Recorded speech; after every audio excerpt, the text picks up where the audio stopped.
ఫ్లూకి సంబంధించి వ్యాక్సిన్లు ఎవరు తీసుకుంటే బాగుంటుంది సార్? ఫ్లూ వ్యాక్సిన్ ఇయర్లీ అందరూ తీసుకోవాలండి స్టాండర్డ్గా.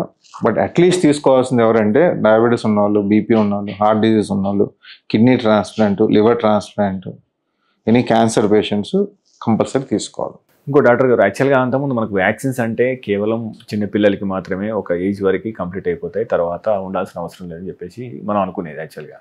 బట్ ఇప్పుడు అడల్ట్ వ్యాక్సినేషన్ మీద కొద్దిగా అంటే ఇంపార్టెన్స్ తగ్గింది అని అనిపిస్తుంది. సో ఈ అడల్ట్ వ్యాక్సినేషన్ మీద కొద్దిగా అవగాహన పెంచే ప్రయత్నం చేద్దామా? ఎవరికి అవసరం, ఏ వ్యాక్సిన్ ఎంచుకుంటే బాగుంటుంది? Any persons who are more than 50 years డెఫినెట్గా నిమోనియా వ్యాక్సిన్ చేయించుకోవాలి.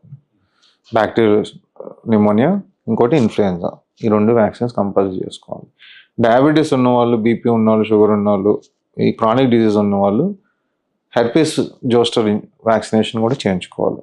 సో పెద్దవాళ్ళకి హెపటైటిస్ బి వ్యాక్సినేషన్ చిన్నప్పుడు ఇమ్యునేషన్ షెడ్యూల్ అయ్యి ఉండదు.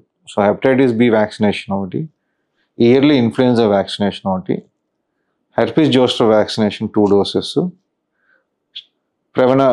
న్యూమోకాకల్ వ్యాక్సిన్స్ 2 doses ఈ కంపల్సరీ చేయించుకోవాలి.